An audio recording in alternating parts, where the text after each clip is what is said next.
YouTube, what the crap's going on?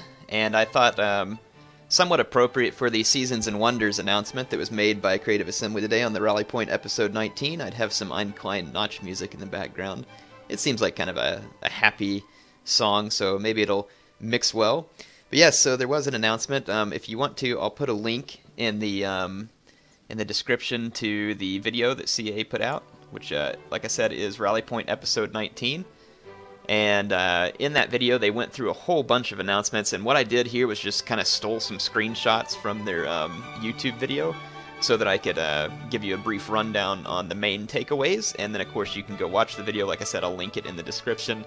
Now, this Seasons and Wonders is a free LC update. It's going to come to everybody regardless of what DLC you own. So these are things that you will get irregardless of whether you choose to purchase Hannibal at the Gates. And there's definitely some good additions in it and some things to be excited about. So I'll cover that for you right now. This was the little announcement screen that they had. And again, apologize for the quality. I'm just snatching screenshots off of YouTube, so it's not going to be super high quality, but allows me to show you everything that I want to. So the first one that we'll take a look or talk about is the Wonders piece of this. So what they mean by Wonders is that they actually added some ancient wonders, and one of them was the BAM Citadel. I'm actually not familiar with this. Let's do a quick Google on this thing so we can find out.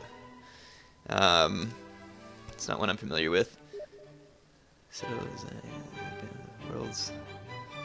It says the BAM Citadel before.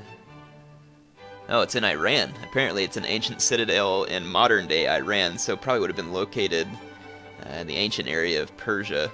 So it sounds like it'll be in the Far East, and it's a wonder. And these wonders, what they are is if you play a battle near them, it puts them in so that you get that sweet feel to the battle, so that you have these wonders in the background, kind of like the pyramids that you see in like the Memphis map.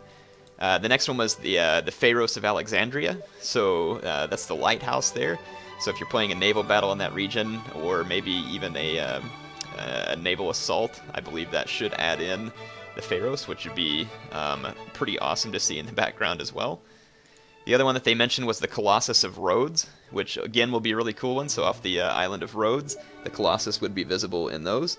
So another exciting announcement. So these things are just, and of course, you know, Stonehenge is still there, but they kind of just, I think, added this to add some more polish and fine-tuning to the game, and it's a pretty exciting addition, and I'm glad to see that in the game. So I think that's a fantastic move. So the other thing that comes along with Seasons and Wonders is, of course, the seasons.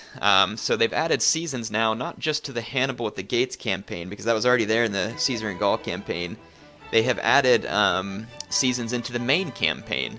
Now, it is still one turn per year, and somebody might be like, well, that doesn't make sense. How can you have seasons in one turn per year? Well, I think they're, from the way I understood it, it seems like they're going to alternate through them. But I think that this is an interesting move. Now, CA could have changed it to like 4 turns per year or something else, but maybe some people like that, and maybe some people think they need more turns per year. And so what they did is they added the seasons, and then you can basically go choose a mod to download that gives you a certain number of turns per year, and of course you can just launch the game with that mod. I think it's pretty neat, and personally I was thinking about waiting to see what mods people make now that these seasons are out there, and then making my decision accordingly. Even a 4 turn per year mod seems like it would fit well with just them adding the seasons, but it's quite possible that now the seasons are part of the main campaign, both in look and in technical detail, you know, like in the fact that you can suffer attrition and everything else like that. I think what that's going to do is allow modders to take that a step further and to have, you know, like 4 turns of spring and 4 turns of summer. And so I'll kind of wait to see. So the next, obviously the first campaign I'm going to play when this releases, the Hannibal at the Gates campaign, is Carthage. And then I might try to do a Hannibal at the Gates campaign as like the Lusitania or the Arvaki or Syracuse. Not sure which one yet. But the next time I do a grand campaign, by then I'll research some mods and throw a mod in on the grand campaign that allows me to have multiple turns per year, and we'll just test that out in grand campaign and see what it looks like. So that, I believe that's representing spring, because you can see a little bit of rain, and then this one represents fall. Again, not the best quality because I just ripped this off a video, so yeah, just understand that it is what it is at that point. So yeah, and that's some fall colors, and I'm assuming obviously that there's winter and everything else to go along with it. So a very exciting announcement and a nice change to the game, so I think that's a really good one. And when we take a look at what's next, they announced the new units for Carthage, the first of which was Mercenary Celtic Light Horse. I called it Gallic Horse, Celtic Light Horse. So this Light Horse is actually looking like a fantastic region. And it tells you here requires regions, and it looks like you recruit these guys as mercenaries, which for Carthage is really good because they depend on those, and they have a lot of great bonuses for recruiting mercenaries in the Grand Campaign, and I'm assuming that'll carry over into Hannibal at the Gates. So when you look at this, it tells you the regions where you can recruit them. This is an awesome light horse. At a recruitment cost of 340, you get melee attack of 42 and weapon damage of 32, and a small bonus versus infantry, not much. There's a good charge bonus for light horse actually. Decent melee defense, low armor, which we expect for light horse because it's light, decent health, and fairly low morale. So I mean, this is actually a really fantastic unit to add to the game, and not only that, it's going to give Carthage some versatility, assuming these units get carried into multiplayer. We don't know that, but it's possible they're going to get carried into multiplayer as well. And if it does, then that means that this actually gives Carthage access to some of the cheapest light horse in the game, but not only the cheapest, but some of the best, which is really interesting. So we'll see what happens there. And again, I don't know whether or not these drop into multiplayer or not. I know they'll be in campaign, which is certainly nice, but I'm hoping to see them in multiplayer. I'll let you know whether or not that's the case. They announced Mercenary Balearic Slingers, which these guys were already in the game, but maybe they changed some of their stats. The attack and range stats look normal to me, and the shots per minute and ammunition all looks the same. I'm wondering if maybe what they changed is just the cost, because if you look at the recruitment cost, the 380, whereas these guys used to be more expensive than that in general, unless maybe I just didn't notice it, and it looks like you can recruit them from several different regions, which is nice. So they called this a new unit. I'm not sure that it's new because we've seen them before, but it's revamped apparently, and right now it just looks like cost. If there's something I'm missing though and you all know it, feel free to leave a comment. The next unit was these Mercenary Italian Swordsmen. This is a cool unit, and it doesn't say where they can be recruited from, which was a bit different. I noticed that one. Didn't mention that, but it looks like for the price you get a decent return for the type of unit you get. Again, it's going to be a low, fairly low morale and low health unit, but it looks like it'll be fast. And it says average damage, low armor penetration, normal morale, just all that kind of stuff. Has to use the whip ability, so for the price it looks like you get a good amount of bang for your buck. The next one that they announced was these Mercenary Noble Fighters, and these guys look like brutes. They have a little bit lower melee attack than an Evocati cohort, but they have a huge weapon damage. And here it says very good attack and average damage but low armor penetration. So maybe there's not a whole lot of armor penetration, but these guys are going to be laying down a lot of hurt with that kind of melee attack and weapon damage. They did nerf their bonus versus infantry down to 2, it looks like. So I think that's probably where they're trying to balance them into the game, whereas I think a lot of the Roman units have a bonus of 10. So it's going to be interesting to see how these guys stack up head-to-head with Roman troops, but clearly these guys are going to be capable of standing head-to-head, and especially since they have Headhunt. So they've been given Headhunt, which means that this is going to be a formidable unit indeed, and probably one of the better units at this price mark. So they are expensive. Spamming them is going to cost you, but definitely a very potent unit.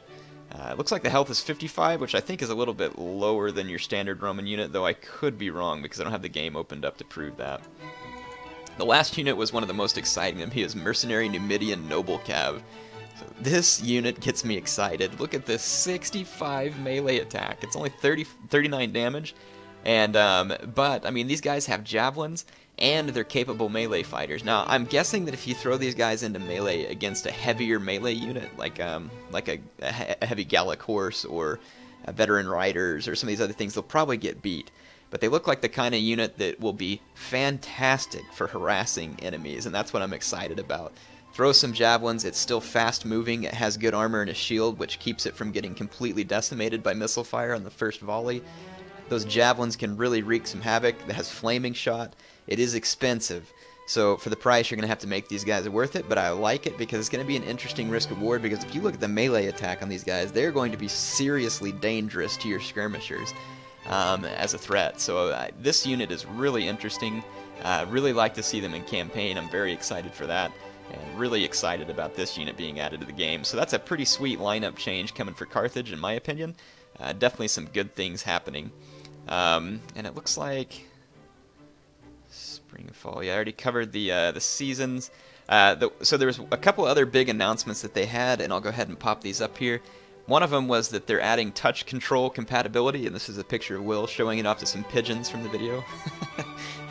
If you know Will, like I got to meet him that once, this kind of makes sense. It was funny.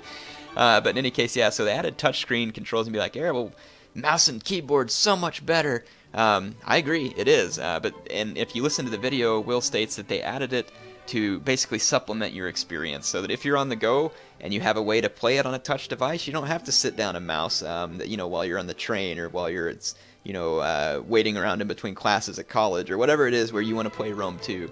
For me, it'd be great on an airplane. So they added this touchscreen control so that you can enjoy the game on the go without having to have a full desktop setup. It was not intended to be a replacement for the mouse and keyboard interface for those who enjoy that. And of course, you don't have to use a touchscreen interface. I do have a way to show this off to you. I've got a nice Ultrabook that I'll be using to show this off. Now, keep in mind, when I show it off on the Ultrabook, the graphics aren't going to be like on my desktop, but I think that's obviously understood because Rome is a pretty intense game. But however, I have seen some gaming laptops coming out as of recent that have touchscreens, so this may be something that's of interest, and it'll be something that I bring you more information on as I get the opportunity to do so, and I'll basically show it off to you. But also a pretty exciting announcement for those who are interested. If you're not, then hey, no big deal, it doesn't change anything. Alright, the last one that they mentioned, or some of the last stuff that they mentioned, was that they've integrated Twitch streaming into the game. Now, a lot of you have asked me to stream on Twitch, and the reason I don't is because my YouTube channel's partnered, and it just makes more sense for me to be doing my stuff there since that's where I'm partnered, and I don't have any problem with the YouTube live stream. I know that some people say the comments or whatever it is are better on Twitch. To be honest, I just don't like Twitch's layout very much. And the way that you view already recorded videos on Twitch is kind of annoying to me. But it is here, and I will describe its functionality. And as a way to test it, I'll kind of announce here. So the Carthage campaign, I'm not going to have time to actually achieve the ultimate victory conditions before Hannibal at the Gates comes out, because I actually leave tomorrow and I'll be gone for several days before I get back. So that's something that you all should be aware of. I won't be able to bring you any footage of Seasons and Wonders and Hannibal at the Gates until the 28th of March at the earliest, and that would be at night. Probably the 29th will be when I actually get you more footage of it.